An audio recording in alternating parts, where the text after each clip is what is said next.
Graça e paz, irmãos.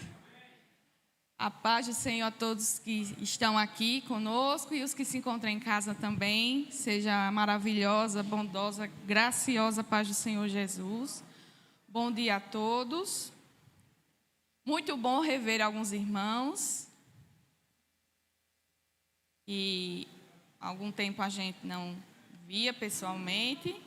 Muito bom ver e provar da bondade e fidelidade do Senhor. Convido os irmãos a abrirem vossas Bíblias, livro do profeta Zacarias.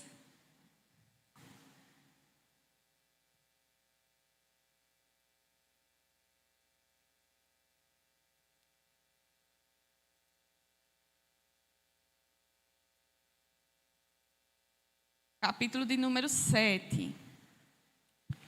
Diz assim: No 4º ano do rei Dário, veio a palavra do Senhor a Zacarias, no dia 4º do 9º mês, que é Quisleu. Quando de Betel foram enviados Sarezer e Regem-Meleque e seus homens para suplicarem o favor do Senhor. Perguntaram aos sacerdotes que estavam na casa do Senhor dos Exércitos e aos profetas: Continuaremos nós a chorar com jejum no 5º mês, como temos feito por tantos anos? Então, a palavra do Senhor dos Exércitos veio a mim, dizendo: Fala a todo o povo desta terra e aos sacerdotes: Quando jejuastes e planteastes no 5º e no 7º mês, durante estes 70 anos, acaso foi para mim que jejuastes, com efeito para mim? Quando comeis e bebeis, não é para vós mesmos que comeis e bebeis? Não ouviste vós as palavras que o Senhor pregou pelo ministério dos profetas que nos precederam, quando Jerusalém estava habitada e em paz com as suas cidades ao redor dela, e o sul e a campina eram habitados? A palavra do Senhor veio a Zacarias dizendo: Assim falara o Senhor dos Exércitos: Executai juízo verdadeiro, mostrai bondade e misericórdia a cada um a seu irmão. Não oprimais a viúva, nem o órfão, nem o estrangeiro, nem o pobre, nem tente cada um em seu coração o mal contra o seu próximo. Eles, porém, não quiseram atender, e rebeldes me deram as costas e ensurdeceram os ouvidos para que não ouvissem. Sim, fizeram seu coração duro como diamante, para que não ouvissem a lei, nem as palavras que o Senhor dos Exércitos enviara pelo seu Espírito, mediante os profetas que nos procederam. Daí veio a grande ira do Senhor dos Exércitos, visto que eu clamei e eles não me ouviram. Eles também clamaram e eu não os ouvi, diz o Senhor dos Exércitos. Espalhei-os como um turbilhão por entre todas as nações que eles não conheceram. E a terra foi assolada atrás deles, de sorte que ninguém passava por ela, nem voltava. Porque da terra desejável fizeram uma desolação. Amém.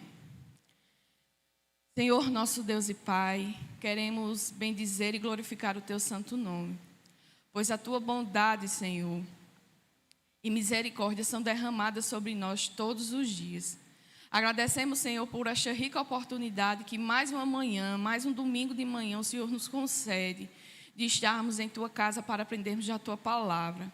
Por isso, Pai, pedimos, rogamos a Ti, pelas Tuas infinitas misericórdias, que o Senhor nos conceda um coração quebrantado, sensível, uma mente, Senhor, humilhada ante a Ti, para que possamos compreender as Tuas verdades. Pai, que somente a Tua palavra, a Tua verdade seja revelada nesta manhã. Livra-nos, Senhor, de todo coração altivo, de toda mente dispersa, de toda vontade, Senhor, de toda a nossa carne que luta contra o Teu Espírito. Te pedimos, Senhor, que a Tua presença seja manifesta e real em nosso meio. Que tudo que será instruído, Senhor, seja para louvor e edificação do Teu povo, para que eles se dobrem a Ti, em verdade e em espírito, reconhecendo que só o Senhor é Deus. Ajuda-nos, ó Pai, a viver uma vida que louve e glorifique o Teu santo nome, mediante ao estudo da Tua palavra. Que esse estudo não gere apenas conhecimento, mas uma sabedoria plena e viva diante de Ti e diante de todos os homens desta terra. Ajuda-nos, Senhor, a viver do modo digno do Senhor. Em nome de Jesus. Amém. Amados, semana passada, domingo passado, nós começamos acerca desse capítulo de número 7. Nós fomos até o versículo 11, mais ou menos. E eu gostaria de só fazer uma recapitulação, porque os versículos seguintes, eles são continuidade do que começamos a ver no capítulo 7, tá certo? Então, o capítulo 8 também é uma continuação do capítulo 7. Então, só para a gente se situar, voltamos, vamos dar uma recapitulada. Serei bem breve nessa recapitulação. Semana passada nós vimos que esse capítulo 7, ele é diferente, ele já é num tempo diferente ao que foi anunciado e instruído no capítulo 1, do capítulo 1 ao capítulo 6. Aqui já é o 4º ano do reinado do rei Dário, tá? As primeiras profecias que Zacarias instrui o povo de Deus acontecem no 2º ano, em meses diferentes. Aqui, o período de tempo já é o 4º ano, então já é um período de tempo diferente daqueles que nós já vimos nas aulas anteriores. Então, o que acontece nesse capítulo? Nós vimos que vem uma comitiva da cidade de Belém, o povo que retorna do exílio se espalha por entre o território, o que seria o território israelita. Há uma comitiva que sai da cidade de Betel, que era pertencente ao reino do norte, quando o reino era dividido, sai de Betel e vem até Jerusalém. E o intuito deles é de suplicar o favor do Senhor. Essa suplicação, esse suplício que eles vêm até a presença do Senhor é para oferecer sacrifício, era para cultuar a Deus. Como de acordo com a sua lei, de acordo com a vontade do Senhor para o seu povo, era necessário que o povo peregrinasse até Jerusalém, onde o templo havia sido construído, e adorasse lá a Deus, oferecendo as suas ofertas e os seus sacrifícios. Então, esse grupo vai até Jerusalém com o intuito de suplicar o favor do Senhor, ou seja, de oferecer sacrifícios e louvor ao Senhor. Chegando lá, eles também têm um papel importante de perguntar aos chefes em Jerusalém, tanto aos profetas como aos sacerdotes. Sacerdotes eram aqueles que dirigiam o culto, eles eram os responsáveis por oferecer o culto, eram responsáveis por trazer a realidade e executar toda a lei do Senhor, mediante ao sacrifício religioso, as orientações religiosas. E o profeta, ele já era conhecido por ser a voz de Deus no meio do povo. Então, eles vêm, essa comitiva vem até os sacerdotes e ao profeta para que perguntem acerca de uma ação que eles fizeram durante os 70 anos em que eles estavam cativos na Babilônia. Eles instituíram um jejum, na verdade, 4 jejuns, eles foram instituídos durante o período dos 70 anos do cativeiro babilônico. Então, esses jejuns que eles mesmos, que o povo de Deus instituiu, tinha como propósito principal relembrar da parte deles o momento em que Jerusalém, todo o povo foi arrasado pela Babilônia. Então, esses jejuns que eles apregoavam durante os 70 anos do cativeiro, tinham como memorial para eles trazer à mente toda a desgraça, toda a calamidade que acometeu a Jerusalém e ao povo de Deus. Tá? Aí eles vêm até a presença destes e perguntam se ainda é permitido eles jejuarem, eles realizarem esses 4 jejuns, já que eles já estavam voltando para a terra, para Judá, para Jerusalém, já que o templo estava quase que no ápice da sua conclusão. Então, era necessário ainda eles continuarem esse jejum? Aí o profeta vai responder. Na verdade, Deus responde e o profeta vai trazer a sua verdade à luz. Aí ele começa retratando acerca da realidade. Qual o propósito desse jejum? Por que os judeus, durante o cativeiro, faziam esses jejuns? E Zacarias, ele vai responder, vai tentar responder, porque, na verdade, a resposta dessa pergunta, Deus só vai trazer à luz no capítulo 8, no final do capítulo 8, mas aqui, já no início do capítulo 7, nós vemos Zacarias tentando trazer ao povo um entendimento do que aquele jejum que eles faziam representava e o que é que o Senhor pede do seu povo. Porque, como eu já falei, esses jejuns foram eles que instituíram.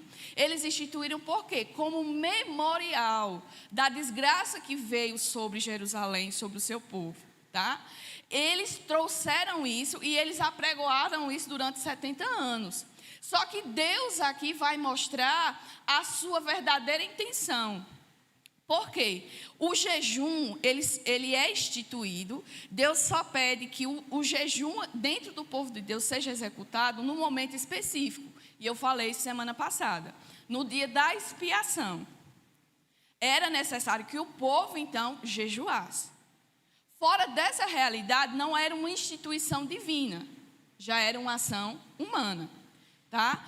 Mas isso, o Senhor vai trazendo à memória e quer ensinar de uma vez por todas ao seu povo a realidade desses jejuns. Ele faz um jogo de perguntas, mesmo que não sejam respondidas prontamente, mas ficaria na cabeça do seu povo. Por acaso, esses jejuns que vocês fizeram durante esses 70 anos eram para mim? O Senhor começa a responder a pergunta da comitiva, ou necessariamente ao povo de Deus. Esses jejuns que vocês apregoaram eram para mim? Por acaso, até o ato de vocês comerem e beberem é para mim? Não. Estou respondendo aqui diante do que se esperava que o povo entendesse. Não é, porque é uma necessidade física. O ato de nós comermos e bebermos é uma necessidade que satisfaça a nossa carne. Nós, para nos mantermos de pé e fazermos as nossas atividades, precisamos do alimento e da bebida. Mas isso é para a satisfação de uma necessidade carnal.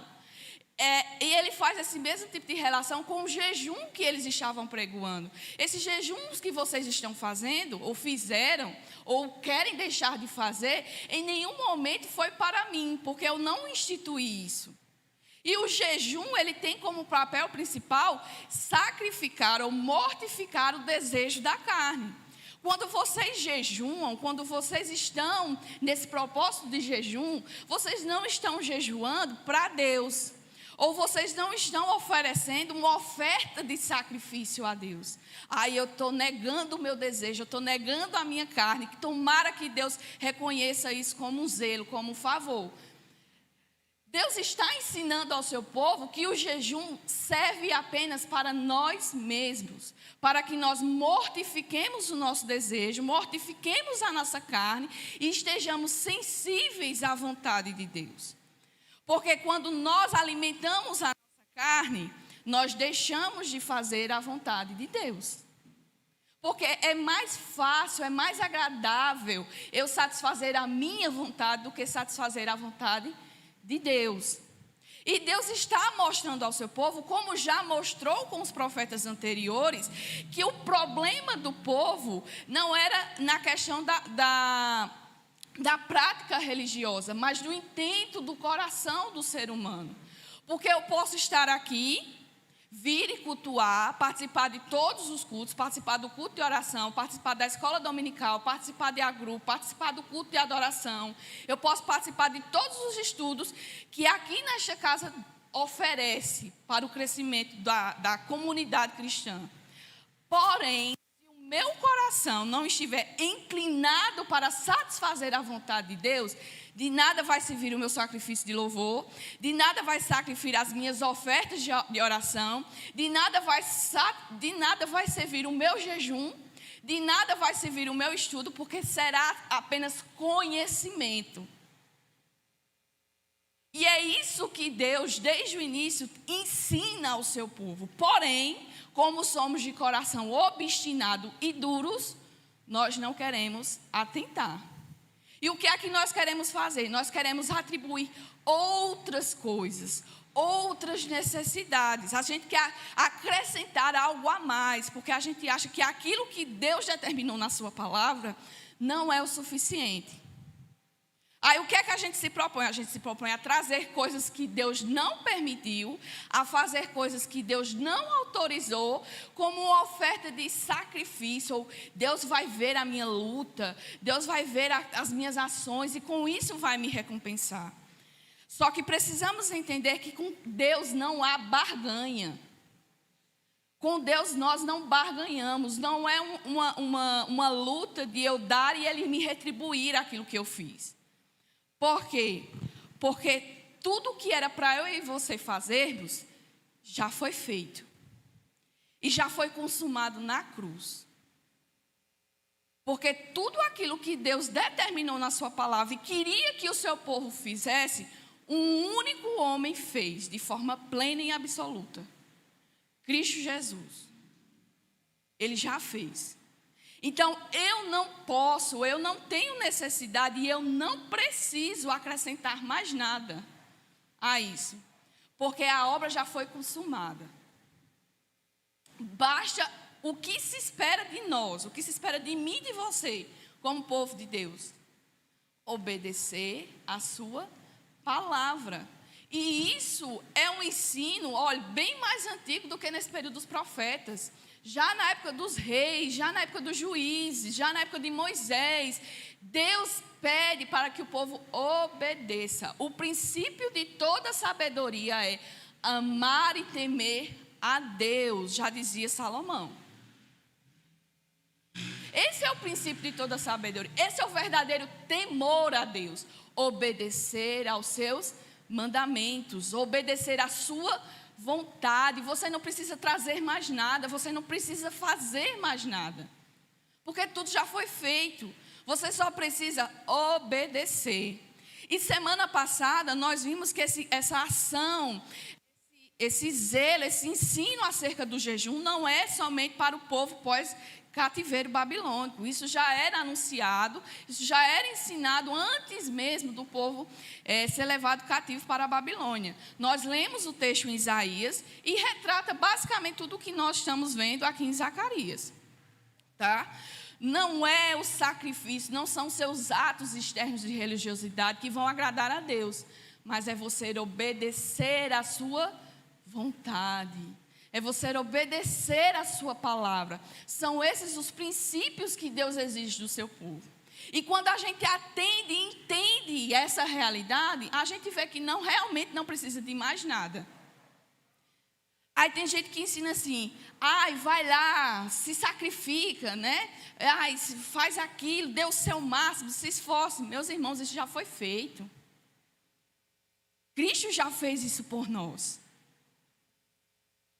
Cristo já fez isso por nós, então não tem necessidade. O melhor de Deus está por vir, o melhor de Deus já veio. Eu vou me sacrificar em prol das nações. Não, Cristo já fez isso. Você não precisa, Deus não chamou você para isso. Cristo já fez. O seu papel e o seu chamado, o meu papel, o meu chamado é servir e viver a vontade de Deus para mim. Essa é a realidade. Aí com isso, versículo 8, nós já temos uma resposta, temos a continuação da resposta, da qual Deus chama ao seu povo, e ele vai dizer, versículo 8, a palavra do Senhor veio a Zacarias dizendo, assim falara o Senhor dos exércitos, executai juízo verdadeiro, mostrai bondade e misericórdia a cada um a seu irmão, não oprimais a viúva, nem o órfão, nem o estrangeiro, nem o pobre, nem intente cada um em seu coração o mal contra o seu próximo. Vocês querem provar da verdadeira vida que eu tenho para oferecer para vocês? Não se levem, se deixem levar por uma religiosidade ou pelos atos de suas ações. Vivam uma vida que cumpra a minha vontade. A gente viu isso em Isaías. Isaías vai dizer que o povo estava lá jejuando, ao mesmo tempo que jejuava, fazia práticas de adoração a Deus no seu coração. Enquanto jejuavam, no seu coração, eles já praticavam atos maus. Eles já pensavam em como agir para deturpar, para tirar, para roubar aquilo que não lhe pertencia. Então Deus está dizendo aqui, olha, não se comprometa, não foque nas ações. Foque numa vida verdadeira na qual aquilo que eu peço de vocês. Atentem para os meus mandamentos. Atentem para a minha lei. Por quê? Ele vai dizer no versículo 7 que o povo não ouviu as palavras enquanto eles estavam na paz, enquanto eles viviam na bonança. Aí, a partir do versículo 8 até o versículo 14, nós temos uma exortação da parte de Deus. Que esses jejuns que eles estavam fazendo, relembrando a tragédia que veio sobre Jerusalém, sobre o povo de Deus, esse jejum que eles estavam se esforçando para cumprir, nada mais era que uma consequência do pecado que eles cometeram. Porque se eles tivessem atentado para a voz dos profetas, para a voz de Deus, antes não haveria necessidade do jejum, porque a cidade caiu, porque o templo foi destruído. Não haveria essa necessidade. Se vocês tivessem atentado para a minha palavra, vocês continuariam a habitar uma terra em paz, uma terra abundante. Mas esse jejum que vocês querem, ou deixar de apregoar, de fazer, é uma consequência do pecado que vocês mesmo trouxeram para o povo.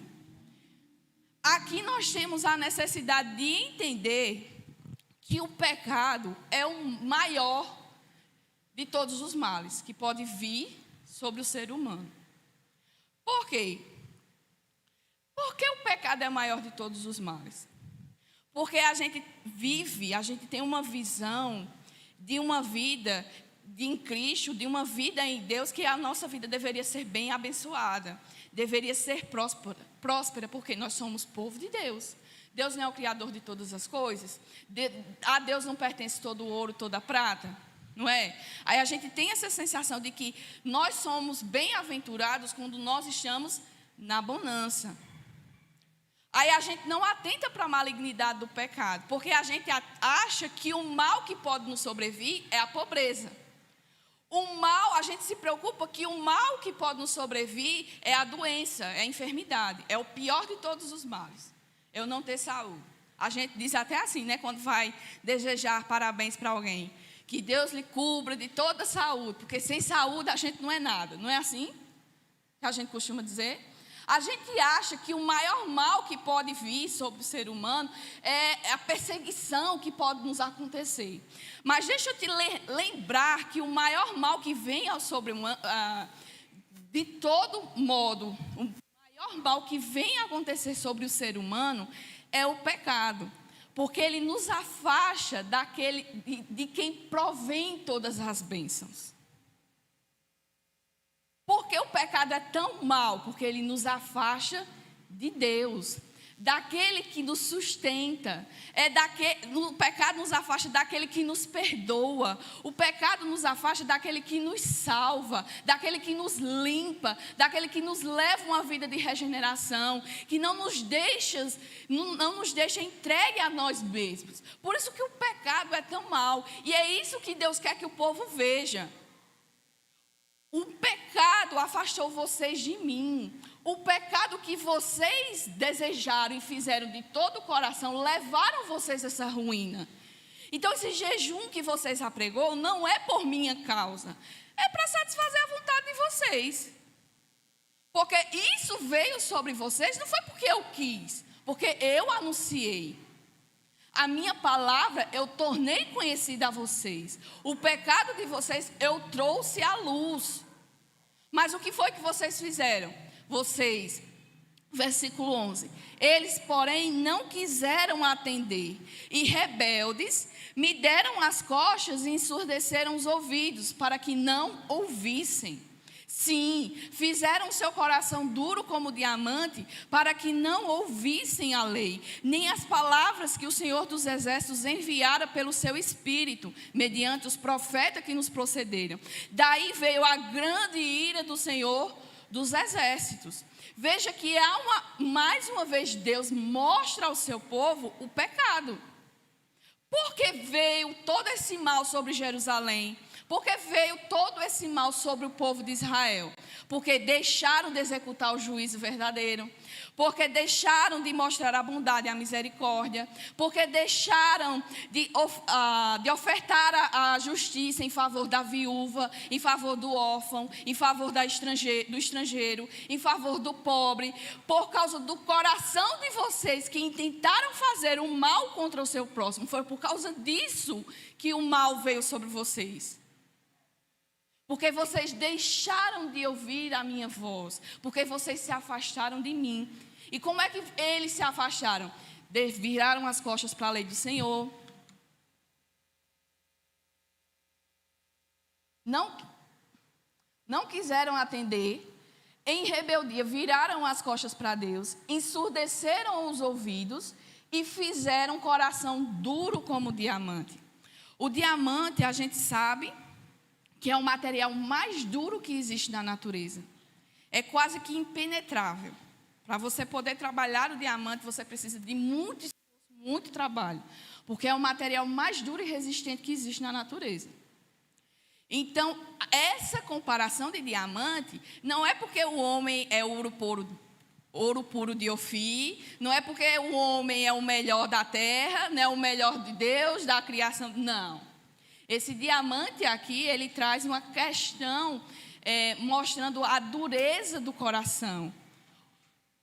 O fato de que o homem se prontificou a fazer estas coisas. Não é porque a situação, o ambiente criou. Não, o homem mesmo endureceu o seu coração. Eles mesmos viraram as costas para Deus. Eles ensurdeceram os seus ouvidos. Aqui está dizendo que a culpa é do homem. A culpa é do próprio povo. Por que a culpa é do próprio povo? Porque Deus já anunciou.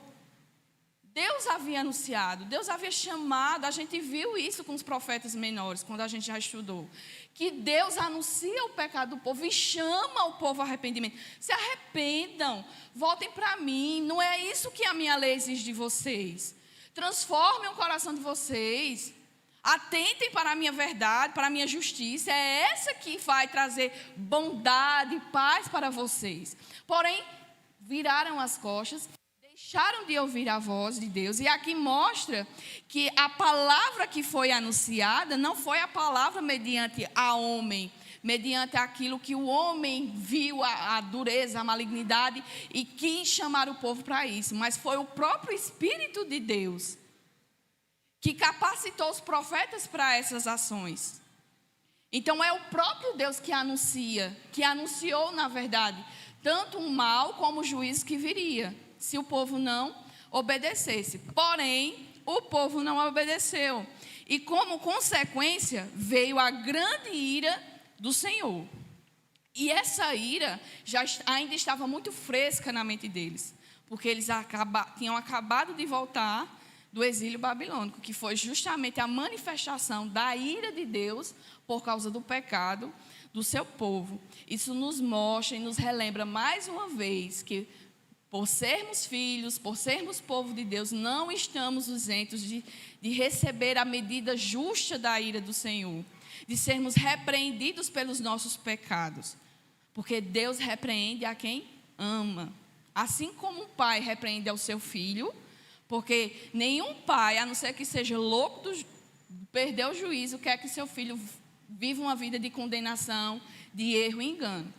Da mesma forma, Deus não quer que o seu povo viva uma vida miserável. Então, para isso, é necessário, se for necessário, que ele haja por meio da exortação, por meio da execução da justiça, ele vai fazer, porque é do caráter do próprio Deus. Então, não há essa ideia de que, eu sou povo de Deus, eu posso fazer o que quiser e não vai vir mal nenhum sobre mim. Não vai vir juízo nenhum da parte de Deus sobre mim. É totalmente errado esse pensamento e esse ensino. E nós vemos pela sua palavra que Deus executa a sua justiça, porque é caráter dele. Ele é santo. Ele não pode não pode coexistir no mesmo ambiente santidade e pecado. Não pode existir no mesmo ambiente amor e temor a Deus e rebeldia contra Deus. Não pode, porque é contra quem ele mesmo é contra o seu caráter. E seria injusto se assim ele o fizesse. Espalhei-os com um turbilhão por entre todas as nações que eles não conheceram, e a terra foi assolada atrás deles, de sorte que ninguém passava por ela e nem voltava, porque da terra desejável fizeram uma desolação. Aqui é um contraste desse versículo 14 com o versículo 7, porque ele diz, no versículo 7, que o povo antes habitava numa terra que precedia paz, que estava em paz com as suas cidades ao redor e que as suas campinas eram habitadas, dando a entender de que era uma cidade próspera. Quando eles habitavam, quando Deus trouxe o povo para a terra prometida, Deus abençoou eles de toda forma. Porém, por causa do pecado, Deus executou o juízo, e o juízo de Deus foi o quê? Espalhar eles por entre todas as nações que eles não conheceram, ou seja, era um povo estranho, era um povo alheio, não tinha parte com eles, não tinham comunidade com eles, não partilhavam de nada, e Deus dispersou, levou para longe, tirou da terra que mana leite e mel, para habitar numa terra que eles não conheciam, que eles não entendiam, que eles não viram, e passou a habitar no meio de um povo estranho. E a terra foi assolada atrás deles, de sorte que ninguém passava por ela nem voltava, mostrando que o juízo de Deus, o pecado do povo foi tão manho, foi tão grande, que isso assolou até a própria terra. Uma terra que mana leite e mel tornou-se desolada. Por quê? Porque não tinha ninguém para trabalhar nela, não tinha ninguém para arar a terra, não tinha ninguém para plantar, então ela deixou de ser abundante, ela deixou de ser frutífera, ela deixou de ser próspera, ao ponto que ninguém passava por ela e nem voltava, porque de uma terra desejável fizeram desolação. O juízo de Deus acerca do pecado do povo trouxe consequências para o seu povo. Mas essas consequências vieram por causa do pecado. E a gente precisa entender isso seriamente.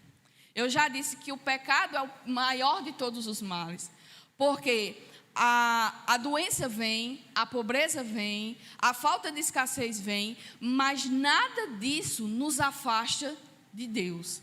A sua própria palavra nos garante que nem morte, nem tribulação, nada pode nos separar do amor de Deus, mas o pecado nos afasta de Deus. O pecado nos tira dessa realidade, nos tira da presença de Deus.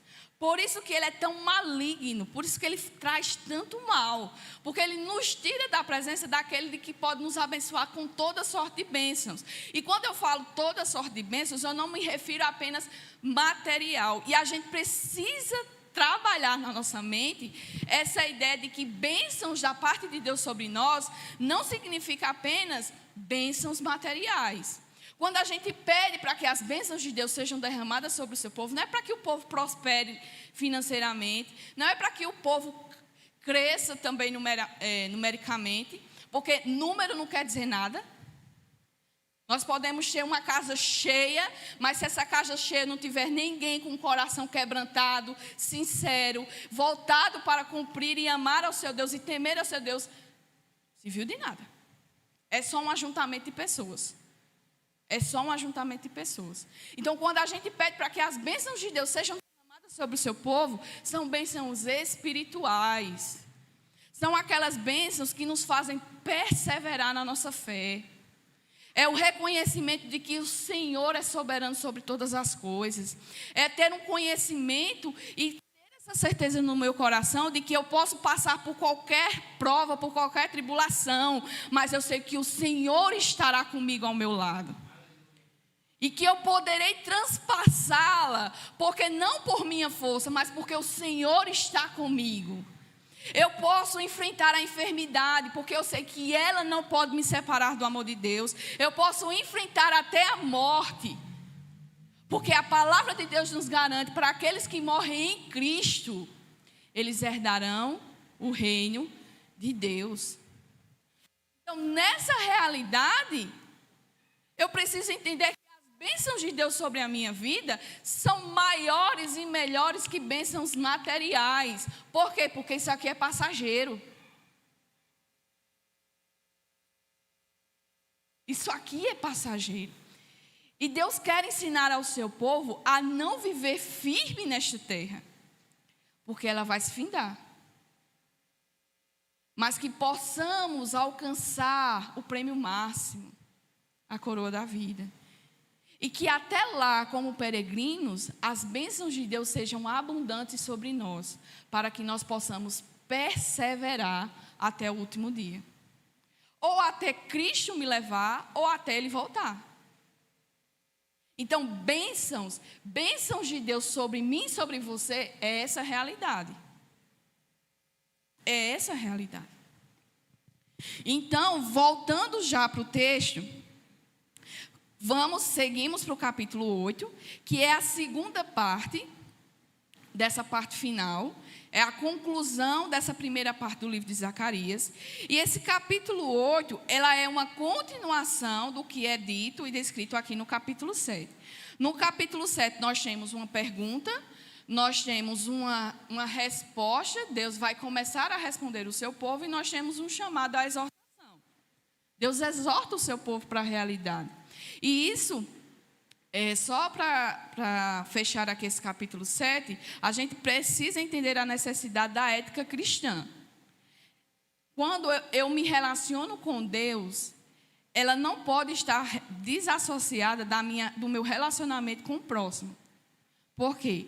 Quando eu me relaciono com Deus verdadeiramente, naturalmente, a minha expressão com o próximo, a minha relação com o próximo vai ser expressa de acordo com o meu relacionamento com Deus. Vocês estão entendendo isso? Estão compreendendo isso? A cruz, se vocês prestarem atenção, a cruz são 2 madeiros, um vertical e outro horizontal. Isso tem um sentido, isso tem uma expressão. Mostra que o relacionamento, a ação de Cristo naquela cruz, nos trouxe um relacionamento verdadeiro, tanto da parte do homem para com Deus, e também trouxe a necessidade e a capacidade de expressar um verdadeiro relacionamento meu para com o meu próximo. Tá? E esse relacionamento meu com o meu próximo, ele deve ser medido, ele deve ser seguido conforme a lei de Deus, conforme o meu relacionamento com Deus, com aquilo que Deus quer que eu faça. Então, quando Ele chama a atenção para executar o juízo verdadeiro, mostrar a bondade e misericórdia, não oprimir viúva, órfão, nem estrangeiro e nem o pobre, e nem tentar o mal no meu coração contra o meu próximo, é uma ação de ética cristã. Isso são ações de éticas cristãs. E veja que, de acordo com o versículo 9 e 10, nós temos o ato externo, né, a questão de executar o juízo é uma ação externa, de mostrar bondade e misericórdia é uma ação externa, como não oprimir os demais, aqueles que são necessitados. Aí ele vai dizer assim: e nem intente cada um em seu coração o mal contra o próximo. Isso aí não é uma atitude externa, isso aí é uma atitude interna. Porque não intente no seu coração o mal contra o próximo. Mostra que até as nossas ações, no mais íntimo do nosso ser, Deus sonda. Deus conhece. Deus sabe a minha e a sua motivação. Então, o meu relacionamento ele deve ser expresso não somente nos meus atos externos, aqueles que os outros veem, mas naquilo que o meu Deus vê. No meu coração, ele deve estar expresso essa realidade. Então, a chamada é para não intentar no seu coração. Não planeje, não crie planos, não faça, nem pense, muito menos sonhe com essas realidades. Porque eu sou do coração de vocês, eu conheço o coração de vocês e eu sei as suas ações. É a isso que Deus nos chama a atenção. Então, voltando para o capítulo 8, que é uma continuidade, aqui do versículo 1 até o versículo 7, nós temos a palavra ela sendo anunciada por meio de provérbios, tá? Característica de provérbios, de uma literatura sapiencial, ou seja, de uma literatura de sabedoria. Aqui Zacarias ele vai trazer ensinos e verdades, o conhecimento, a manifestação da vontade de Deus para o seu povo por meio de provérbios. Aqui no capítulo 7 nós temos a manifestação da ira de Deus, nós temos o juízo de Deus sendo executado por causa do pecado do seu povo e as consequências que isso trouxe para o povo de Deus. Aí agora a mensagem ela quebra um pouco desse tom de exortação, de chamada ao arrependimento, de ver a condição e as ações do povo de Deus, e vai mostrar agora uma realidade das promessas que Deus cumprirá se de fato a sua vontade ela for executada. Se a vontade de Deus for executada e o povo cumprir o seu papel, aquilo que desde o início foi determinado para ele, o que acontecerá? Não virá mais o juízo, não virá mais a calamidade para o povo, virá agora promessa de esperança, de paz e de bênção. Tá? Aí aqui nesse versículo 8, capítulo 8, dos versículos 1 ao 7, nós temos essa narrativa, o texto ele sendo trazido aqui em forma de provérbios. Aí ele diz assim: veio a mim a palavra do Senhor dos Exércitos, dizendo, assim diz o Senhor dos Exércitos, tenho grandes zelos de Sião, e com grande indignação tenho zelos dela. Assim diz o Senhor, voltarei para Sião e habitarei no meio de Jerusalém. Jerusalém chama-se a cidade fiel e o monte do Senhor dos Exércitos, Monte Santo. Assim diz o Senhor dos Exércitos, ainda nas praças de Jerusalém sentar-se-ão velhos e velhas, levando cada um na mão seu arrimo por causa da sua muita idade. As praças da cidade se encherão de meninos e meninas que nelas brincarão. Assim diz o Senhor dos Exércitos, se isto for maravilhoso aos olhos do restante deste povo naqueles dias, será também maravilhoso aos meus olhos? Diz o Senhor dos Exércitos. Assim diz o Senhor dos Exércitos, eis que salvarei o meu povo, tirando-o da terra do Oriente e da terra do Ocidente. Eu os trarei e habitarão em Jerusalém. Eles serão o meu povo e eu serei o seu Deus em verdade e em justiça. Aqui nós temos uma revelação das promessas de Deus acerca do seu povo. Mas essas promessas elas só serão realizadas se o povo fizer o seu papel. Se o povo cumprir a vontade de Deus, se o povo obedecer a sua voz, se o povo atentar para a sua lei e para os seus mandamentos, essas promessas de bênção virá sobre Jerusalém, virá sobre o povo de Deus. Então, nesse capítulo 8, nós começamos a ler até o versículo 7, nós temos ele dividido em 4 partes. Aqui do versículo 1 ao versículo 7, nós temos a promessa de Jerusalém, ela sendo reconstruída. Aquilo que foi propósito de Deus desde o início, desde o chamado do povo a ser uma nação, ela será completada, ela será realizada. Nós temos nos versículos 7 e 8, o relacionamento de Deus, de Israel com Deus, ele sendo restaurado. Veja que o pecado do povo afastou Deus do povo, por isso veio o juízo, por isso veio a condenação do pecado. Agora, a promessa é de que esse relacionamento que havia sido perdido por conta do pecado, ele será restabelecido, ele também será restaurado. Nos versículos 9 até os versículos 19, há uma reafirmação da aliança. A aliança que foi feita com o povo, Deus reafirma aqui, mostrando que Ele não deixou de amar o seu povo, Ele não desamparou o seu povo, Ele não deixou de ser o Deus, mesmo o povo deixando de ser povo de Deus. Ele não deixou de ser. E nos versículos 20 a 23, nós temos uma revelação escatológica, porque o propósito de Deus desde o início foi que a partir de um povo em específico, as outras nações veriam o poder de Deus sendo agido no meio do povo, do seu povo, e atrairia as demais nações para viver uma vida de louvor e adoração ao único e verdadeiro Deus. Quando Deus chama e separa Israel para si, Ele chama com o propósito de ser luz para as outras nações, de anunciar que há um único e verdadeiro Deus debaixo de toda a terra, como também acima dos céus. Era esse o papel principal de Israel, anunciar, ser luz, mostrar o verdadeiro Deus às demais nações. Porém, o que aconteceu? Eles se misturaram com as demais nações. E deixou de cumprir assim o propósito de Deus para com o povo. Só que agora, com a restauração que Deus trará ao seu povo, isso será uma verdade realizada. E essa palavra aqui, essa promessa aqui dos versículos 20 a 23 do capítulo 8, vai mostrar justamente essa vontade de Deus e o que acontecerá com todas as nações. Tá? A gente chega lá, quando a gente chegar mais próximo desses versículos, a gente detalha um pouco mais. Mas aqui, como já lemos no capítulo 1, no capítulo 8, versículo 1 ao 7, no versículo 1 ao 8, na verdade, nós temos a promessa de Sião, ela sendo restaurada. Como eu disse, ela é proferida em provérbios.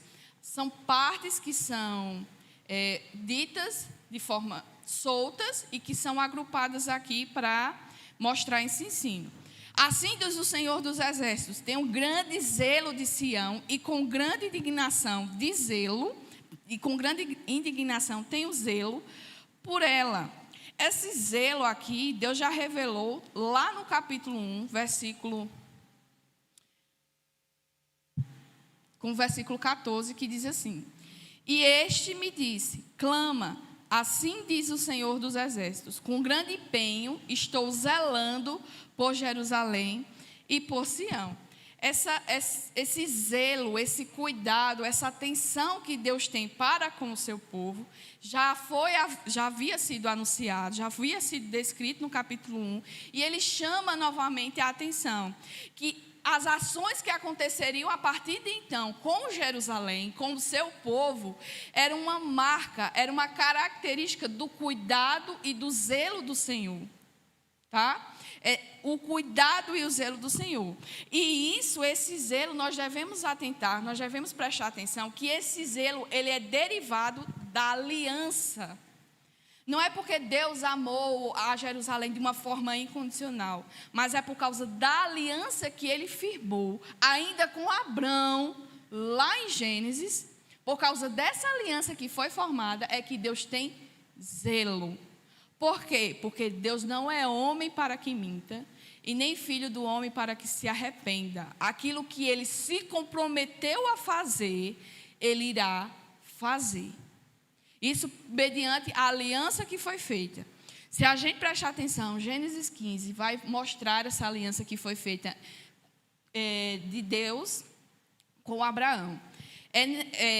Na aliança que Deus faz, ele pede para que Abraão mate alguns animais, parte ele ao meio e faça um caminho com esses animais. Fica cada banda de um lado e um caminho entre eles, um espaço estreito entre eles.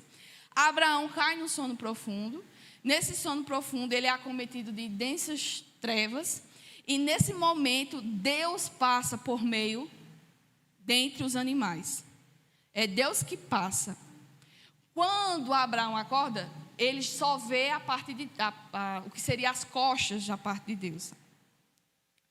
E somente Deus é que faz essa aliança. Somente Deus que passa por entre os animais. Abraão não passa. E por que isso? Porque ali Deus já está mostrando que o homem nunca seria capaz de cumprir com a sua palavra. E se o homem passasse por entre aqueles animais, ele estaria em eterna condenação.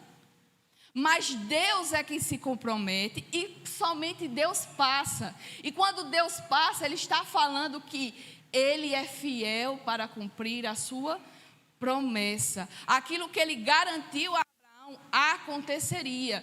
E é este zelo da aliança que ele firmou com Abraão e com o seu povo que vai o consumir e vai o levar a ter esse tamanho amor por Israel. É por causa de quem ele é e por causa da palavra que ele disse. Isso mostra o comprometimento de Deus. Então, esse zelo que nós temos aqui descrito, tanto em Zacarias como em outras passagens do Antigo Testamento, esse zelo é uma revelação e ela deve ser trazida à luz dessa aliança. Não é porque, não, é porque Deus amou. Deus é também ingênuo, o povo é ruim, mau, rebelde, peca, vira as costas, e Deus continua lá insistindo. Mas não é assim. É por causa da sua aliança que o faz ter zelo pelo seu povo. É da aliança que ele firmou que o faz ter grande amor, que faz ter grande zelo por Sião. E com grande indignação eu tenho o zelo dela. No original, no hebraico, a ordem das palavras está assim: zelo por Sião, com grande zelo, com grande fervor, zelo por ela. O zelo com que Deus executa seu castigo em Israel e depois as nações estava ardendo agora para restaurar a aliança que havia sido perdida. Quando ele diz aqui que zelo por Israel, por Sião, e com grande indignação tem o zelo por ela, ele está mostrando esse zelo, esse amor, esse cuidado e a vontade e o desejo dele de restaurar a aliança que havia sido perdida. É assim que nós entendemos esse versículo 2. Versículo 3, outro provérbio. Assim diz o Senhor: voltarei para Sião e habitarei no meio de Jerusalém. Jerusalém chamar-se-á cidade fiel e o monte do Senhor dos Exércitos, monte santo. Mais uma vez, Deus já havia garantido isso ao seu povo. Na terceira visão que Deus concede a Zacarias, capítulo 2, ele vai dizer no versículo 5 que pois eu lhe serei, diz o Senhor, um muro de fogo em redor, e eu mesmo serei no meio de sua glória.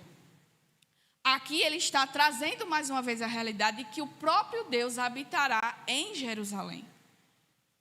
Assim também nós temos lá em Jeremias, não lembro o capítulo agora, trago depois para vocês anotarem, mas lá em Jeremias nós também temos essa realidade de que Deus diz que voltaria e habitaria no meio do seu povo. Aí Jerusalém chamar-se-á cidade fiel. Antes ela era conhecida por sua infidelidade, por não voltar e temer e cumprir os mandamentos de Deus. Quando Deus voltar a habitar em Sião e em Jerusalém, ela será mudada a sua sorte. Aquela que era infiel passará a se tornar fiel, fiel ao seu Deus. E o monte do Senhor dos Exércitos, monte santo. Por quê? Porque o próprio Deus, que é santo, habitará no meio do seu povo. Terceiro provérbio, versículo 4. Assim diz o Senhor dos Exércitos: ainda nas praças de Jerusalém sentar-se-ão velhos e velhas, levando cada um na mão o seu arrimo, por causa da sua muita idade. As praças da cidade se encherão de meninos e meninas que nelas brincarão. Uma outra promessa que Deus faz na restauração de Jerusalém, na restauração de Sião, é de que ela seria habitada. De forma que as bênçãos que Deus traria para o seu povo, para a sua cidade, permitiria que as pessoas vivessem por muito tempo. É tanto que é descrito aqui, anciãos, os velhos, ainda nas praças, velhos e velhas, levando cada um na mão o seu arrimo, ou seja, o cajado, o andajá, qualquer coisa que pudesse. Deixa eu só concluir aqui que eu te deixo, certo? Por causa da sua muita idade, porque a bênção do Senhor viria para o povo a partir do momento em que o povo passaria a viver por mais tempo, tá? Diga lá, irmão.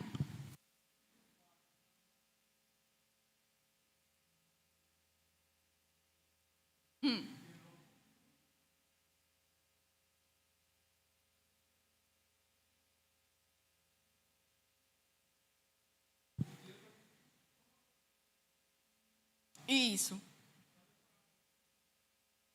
É. Esse, isso. Muito bem lembrado. Esses provérbios aqui, a gente também pode aprender da situação que era cometida em Jerusalém naquele período, né? Quando o povo volta, não são todos que voltam, é um grupo pequeno que volta.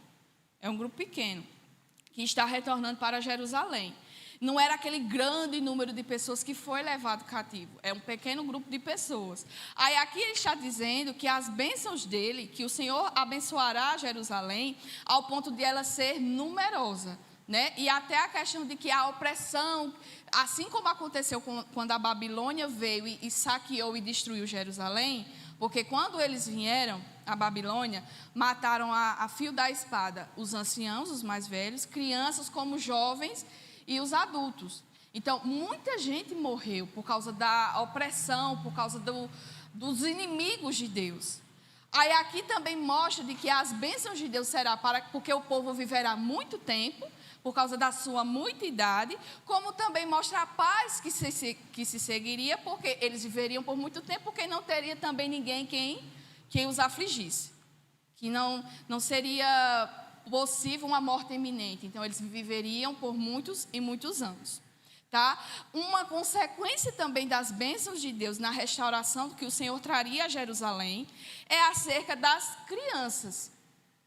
Veja os dois extremos. Tanto os anciãos viveriam muitos anos, como também a cidade, a praça da cidade, ela seria cheia de crianças, né? Cheio de meninas e meninos, e nelas eles brincarão. A bênção de vida longa restaurará o equilíbrio das idades. As crianças, elas também são uma parte importante desse quadro que o profeta pinta, de uma grande população. Por quê? Quando a gente estuda geograficamente, estatisticamente, o mundo politicamente, quando a gente vai artigos e materiais, até em jornais, a gente vê que existem quadros, existem gráficos que demonstram o crescimento da população. Aí, nesses gráficos, a gente vê a quantidade de crianças de nascidos, a gente vê a quantidade de adultos e a gente vê a quantidade de velhos. Não é assim quando a gente estuda, ou a gente vê até uma reportagem acerca disso? A gente vê a população, a densidade demográfica de um país, de uma região, de um povo, acerca desses gráficos. Aí, politicamente, até financeiramente, a gente já tem uma ideia, a partir desses gráficos, de que a população será velha, ou terá mais gastos com INSS, né, com INSS. Quando tem muitas crianças, a gente vai ver que vai ser um país, uma cidade próspera, porque elas vão crescer, vão estudar e vão ser úteis para o desenvolvimento, né?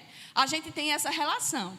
Só que aqui a gente precisa deixar bem claro que o foco de Deus não é essa questão financeira, demográfica, e nem a questão de que são muitas crianças, então elas vão crescer e são elas que vão tornar a nação, o país, financeiramente bem ou próspera. A realidade não é essa. A realidade é que Deus quer, sempre foi propósito de Deus, e isso é uma realidade que a gente precisa chamar a atenção diante do contexto cultural que a gente está vivendo. Tá? Sempre foi propósito de Deus que o seu povo crescesse numericamente. Mas crescesse numericamente, não no propósito de crescer prosperamente, financeiramente, mas que o seu povo, sendo grande em número, teria uma grande chance, uma grande capacidade, e seria muito mais necessário para que a palavra de Deus ela seja anunciada em todos os lugares. E isso é uma chamada para o nosso contexto cultural. Por quê? Não estou dizendo aqui que a gente vai ter que reproduzir igual o coelho, tá? Não estou dizendo isso, não é meu papel aqui ensinar essas coisas para vocês. Mas o que a gente tem visto culturalmente acerca do mundo e que tem sido atribuído dentro da própria igreja do Senhor Jesus, é essa ideia de que, não, filho é um empecilho. Se eu tiver muito filho, eu não vou poder trabalhar. Se eu tiver muito filho, eu não tenho como ajudar meu marido, ou eu não tenho como trazer ajuda de sustento financeiro para a minha casa. Se eu tiver muito filho, vai ser um peso. Porque o trabalho que o meu marido e o meu trabalho não tem condição de sustentar a mim e a ele, como é que eu vou ter um monte de filho? Né? A gente começa a enxergar filho como um peso, como uma desgraça. Não é à toa que as pessoas que geralmente trabalham na mídia, elas estão trazendo essa declaração e as pessoas estão aceitando isso como uma verdade absoluta. A palavra de Deus nos garante, eu não estou dizendo que sou eu, porque eu tenho uma creche, nem por outra situação, mas é a palavra de Deus que nos garante. Filhos são herança do Senhor.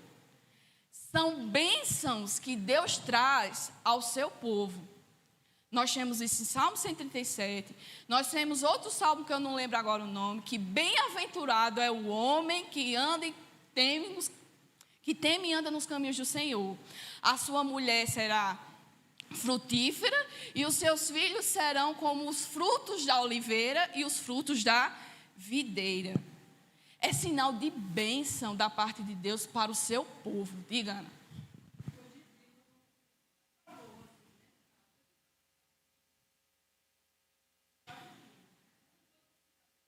É.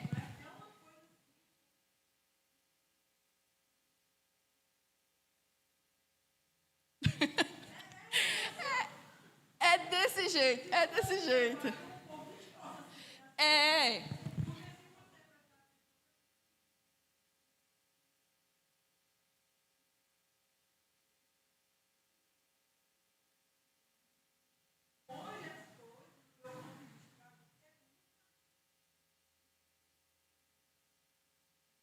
É.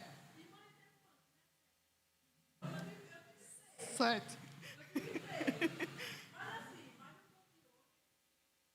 Não.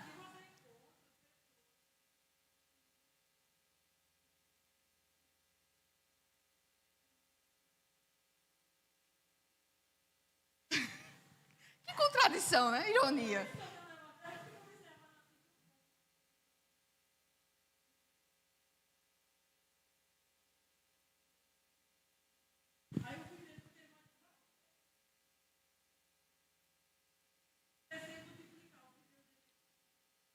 É. Diz. Exatamente. É. Para a obra deles. É assim, por mais que a visão muçulmana seja totalmente contrária da palavra, mas eles se comprometem a fazer a vontade de Deus ser manifesta. Entendam mais uma vez, eu não estou dizendo aqui que é para todo mundo sair proliferando, não. Eu não estou dizendo isso, porque também cada um tem a sua realidade. Tem mulher que não pode ter muito filho, tem mulher que realmente, às vezes, é só a mulher, né? O pai é negligente com a sua ação. Então, tem que ter essa responsabilidade. Mas a gente não pode anular a vontade de Deus para o seu povo.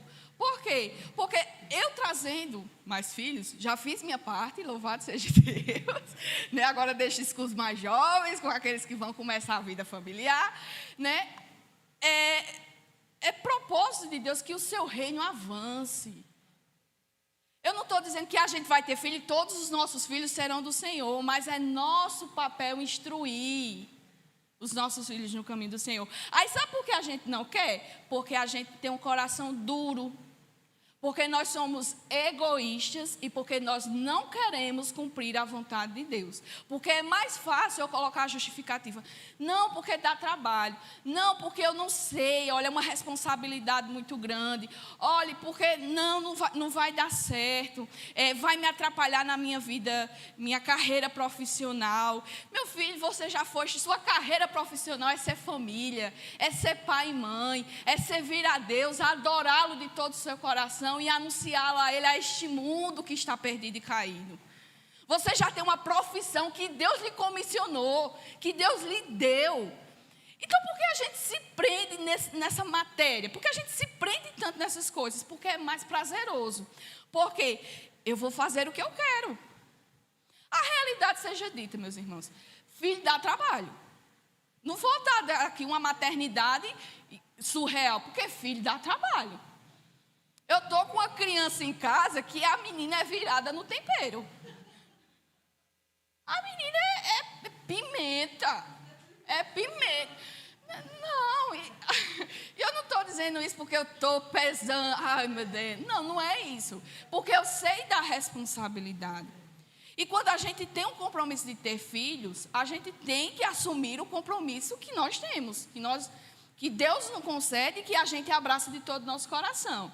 Aí é mais fácil eu ter filho e jogar para a creche, é mais fácil eu ter filho e jogar para os avós, os meus pais, os pais do cônjuge. É mais fácil, e assim, eu não vou querer ter essa responsabilidade por inteiro. Não é porque eu tenho uma vida para viver, eu tenho uma carreira para construir, eu tenho isso para fazer, eu quero viajar ao mundo. A nossa vida, mais uma vez, não é aqui. Nós somos passageiros, peregrinos nesta terra. Mas tudo que nós fazemos aqui terá consequências para a nossa vida eterna. É promessa de Deus. Filhos são herança, filhos são bênçãos. É a minha bênção no seio daquela família. É a minha bênção que é derramada no seio daquela família. E a gente tem exemplos de como um filho pode trazer contentamento no nosso coração. É trabalhoso? É, mas no final a gente vai ver que vale a pena. No final a gente vê que vai valer a pena. Aí você vai dizer assim, mas você não tem um filho como o meu que dá trabalho. Você também não está na minha casa. Você não sabe das lutas que cada um passa. Mas é vontade de Deus. É mandamento do Senhor. E veja que aqui é uma característica de uma Sião restaurada, quando a sua cidade ela está cheia de velhos e de crianças. É a bênção de Deus que é derramada em favor do seu povo. Então, não negligencie essa tarefa. Por favor, não me invente esse negócio de pai e mãe de pet, porque isso é aberração. Isso é aberração. Isso não existe. Por favor, meus irmãos, por favor. Não existe pai e mãe de pet. Hã? Não existe não, isso é aberração. Aí tem gente que quer criar animal como se fosse filho. Dia das Mães, vocês podem prestar atenção nas redes sociais. Vocês podem prestar atenção se vocês forem, se as prestam nas redes sociais. Meu filho, meu pet, né? Meu filho, mamãe, aí recebe presente Dia das Mães, né? É uma coisa trágica. Tem aniversário de cachorro, tem hotel de cachorro, tem restaurante de cachorro. Tem brinquedoteca de cachorro. Se você vai... Tem até espaços agora de entretenimento, que se você... É uma festa de criança, aí leva o cachorro, aí tem um espaço do cachorro brincar.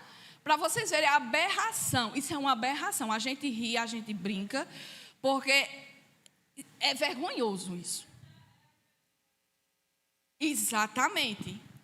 Totalmente, aí a gente vê essa realidade aí, quando Deus chama a atenção para executa o juízo, ame a bondade e faça ela, executa a misericórdia, não intente, não menospreze a viúva, a gente deixa de favorecer os mais necessitados em prol de um animal, que nem alma tem, quando morrer, deixou de existir.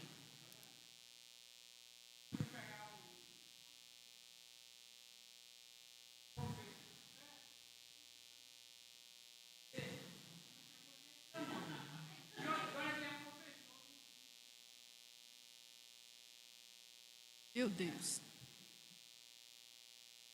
É, né? Não cabe a nós estar falando isso.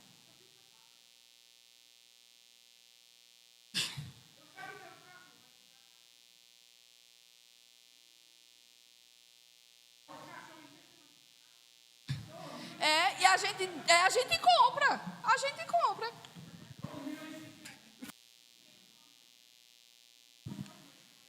Isso.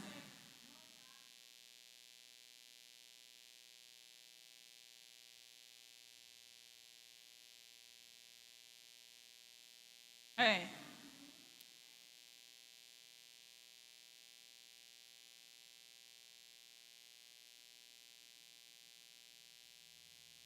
Exatamente.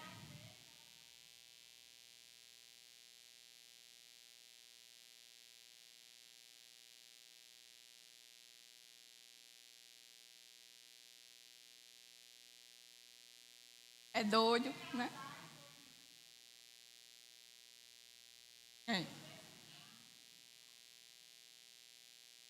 É, exatamente.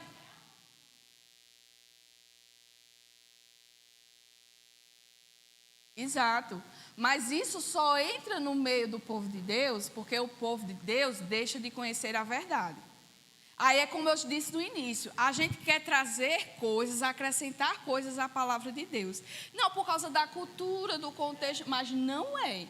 A palavra de Deus, ela é eterna, ela é válida tanto para o início da criação do mundo, como até 2300, se Jesus ainda não voltar.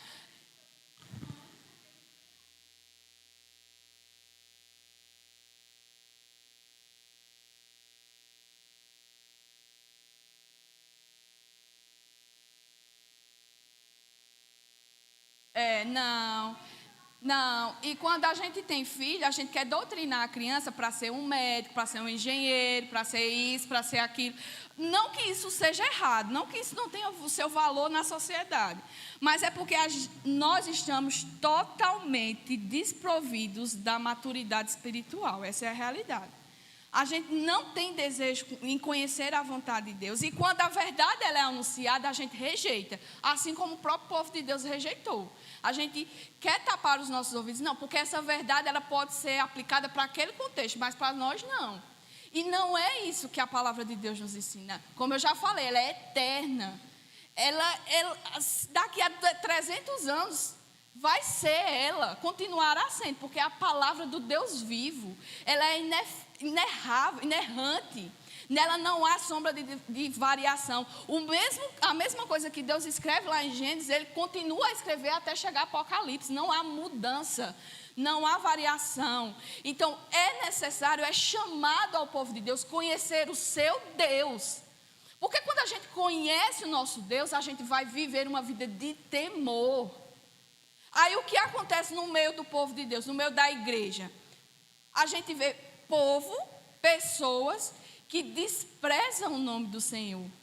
A gente vê pessoas agindo conforme, totalmente disforme a palavra de Deus, e ainda abre a boca para dizer assim, eu sou cristão, eu sou isso, eu sou aquilo. Aí você vai dizer, você não é cristão coisa nenhuma.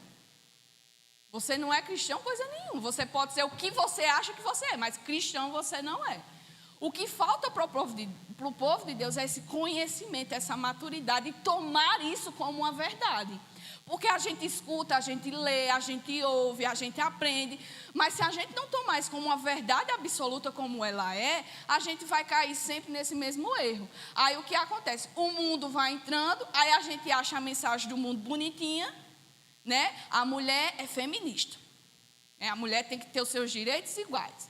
Aí o feminismo do mundo, totalmente contrário ao papel da mulher que Deus exerceu desde o início para ela, totalmente perverso e contrário, mas não, a gente vai trazendo isso. Aí começa, não, porque eu não quero ter muito filho para não atrapalhar a minha vida. Não, porque filho dá trabalho, eu não quero essa responsabilidade para mim. Né?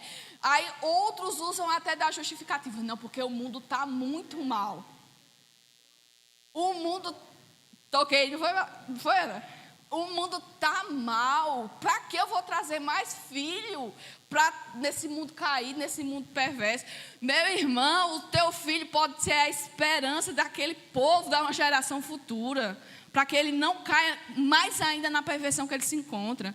Se você educar seu filho, aí isso chama a atenção também. Veja que a maternidade, a família, ela está ligada a diversos assuntos, a diversos pontos. E isso chama a atenção também para a responsabilidade das nossas crianças. Tá certo, eu já fiz meu papel no mundo, já criei filho com força. Aí, o que me resta agora? Ensinar no caminho da verdade. Aí a gente não quer. Não quer. A gente passa uma semana tão atribulada, né? É tanta coisa que a gente faz. Aí a criança só vai ter contato com a Bíblia quando vem na escola dominical ou quando vem no culto de noite. Não é? Aí a gente submete 6 dias, 7 dias, né? Porque 2 horas num dia só não é nada. A gente submete uma criança 7 dias à tela, TV, todo tipo de porcaria que as mídias podem expressar, né? Netflix, Disney, todos esses canais, a criança vai consumindo aquilo durante 7 dias na semana de forma sem controle, vai consumindo. A escola também vai doutrinando, porque vão aprender com os outros, se não aprende em casa, aprende com os outros. A escola também vai doutrinando, aí a gente quer que uma criança venha, passe 2 horas no dia e aprenda a palavra de Deus, esteja fiel, firme, e ame o Senhor e tema o Senhor. Meu filho, nem você, quanto mais uma criança.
É.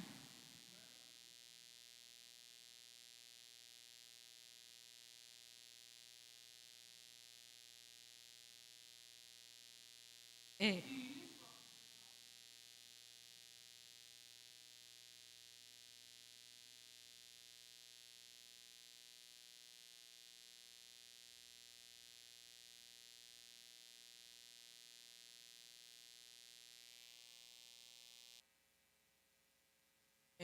O que eu posso dizer que o problema que aflige hoje dentro do corpo de Cristo é o que eu disse semana passada. É a falta de prioridade. Na verdade, não é nem a falta de prioridade. É o que você tem colocado como prioridade.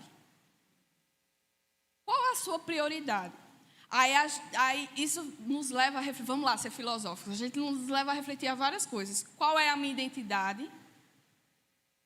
Quem eu sou e para que eu sou chamado? Né? Antes eu era do mundo, mas agora eu sou nova criatura, uma nova identidade. Não é assim? Agora eu sou chamado de quê? Filhos de Deus. Não é? Então eu tenho que assumir o meu papel da minha nova identidade. É ela que vai permear todas as áreas da minha vida. Eu sou filha de Deus, então eu tenho que me portar. A minha vida agora tem que ser direcionada para essa realidade. Porque se não for para ser assim, Deus tivesse me deixado lá no mundo. Não é? Vamos pensar dessa forma? Qual é a minha identidade? Qual é a minha prioridade? E qual foi o papel que me foi dado? Eu sou filha de Deus. Deus, pela sua infinita graça e amor, nos chamou, nos redimiu, nos salvou, nos purificou dos nossos pecados, da nossa vida passada e nos deu uma nova vida. A partir de então, eu não devo viver mais como eu vivia antes. Eu tenho que viver a vida que Deus me chamou para viver. Minha identidade, minha prioridade. Fazer, valer e cumprir a vontade de Deus na minha vida. Aí, a partir de então, aí eu vou, qual é o meu papel? Ser sal e luz. Como é que eu vou fazer isso na minha vida? Tem a palavra aqui para dar direção. Aí o problema é, a gente quer atrelar a palavra outras coisas. Porque a gente acha, na verdade, no nosso coração, que a palavra não é suficiente. Essa é a realidade. Qual é a minha identidade? Qual é a minha prioridade e o que eu fui chamado para fazer. A partir de então, toda a minha vida ela vai ser regrada e baseada com esses princípios. Filhos de Deus, fazer a vontade de Deus e anunciar isso, revelar isso. Eu não vou revelar ser filho de Deus só vindo nos cultos no domingo. Eu vou revelar ser filho de Deus nos meus atos. Veja, o meu relacionamento com Deus também atinge, também é expresso nos meus relacionamentos cotidianos. Então, eu vou ser filha de Deus no meu casamento. Eu vou ser filha de Deus no meu trabalho. Eu vou ser filha de Deus nos meus relacionamentos com a sociedade, com amigo, com família. Eu vou ser filha de Deus no meu estudo. É assim. Aí o problema é que a gente quer atropelar tudo. Não é a vontade de Deus, mas a minha vontade. Porque eu quero me formar. Aí eu vou deixar todas as coisas de lado para esse propósito. Eu quero ser a top marcha do empreendedorismo. Aí eu vou atropelar todas as outras coisas para esse propósito. Qual é a minha prioridade? É ser filho de Deus. Qual é o meu papel? Expressar essa realidade. Qual é o meu papel? Expressar essa realidade. E como é que eu vou fazer? Cumprindo a lei e os mandamentos do Senhor. É assim. Parece fácil? Parece. É fácil? Não é. Porque a gente precisa primeiro mortificar a nossa carne. E como é que a gente mortifica a nossa carne? Jejum e oração. Jejum e oração. Aí, mais duas coisas que a gente tem misericórdia de nós, Senhor. Tem misericórdia de nós.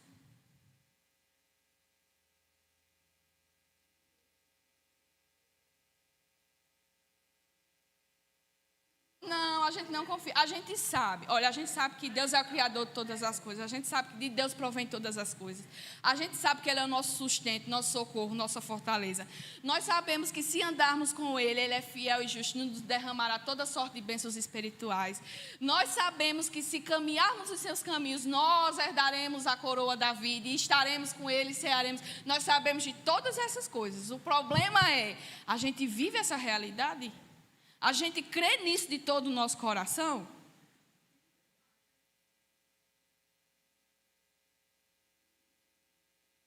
É.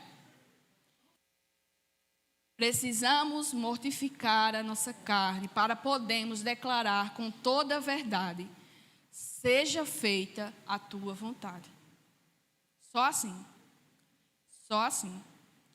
Que o Senhor tenha misericórdia de nós. Somos falhos, Senhor. Somos maus. Somos perversos. Não te amamos como convém. Não te adoramos verdadeiramente.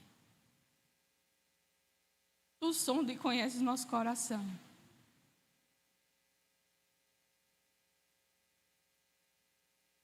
Limpa-nos, Senhor, de toda maldade. Limpa a nossa mente. Dá-nos uma mente renovada segundo a tua vontade.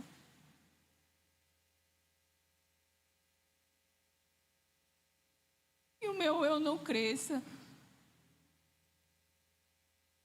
E o meu orgulho e a minha soberba não sejam maiores que a tua vontade em minha vida. Ajuda-nos, Senhor, porque não é por nossa força, não é pela nossa vontade, mas é pelo Teu Espírito que nos concede todas as coisas. Se não for o Senhor, se não for o Senhor,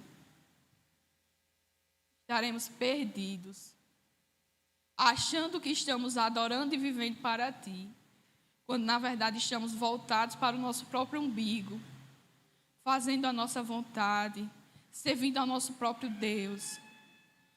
Ó Pai, tem de misericórdia de nós. Tem de misericórdia de nós e ajuda-nos, ó Deus, para louvor e glória do Teu santo nome. Amém.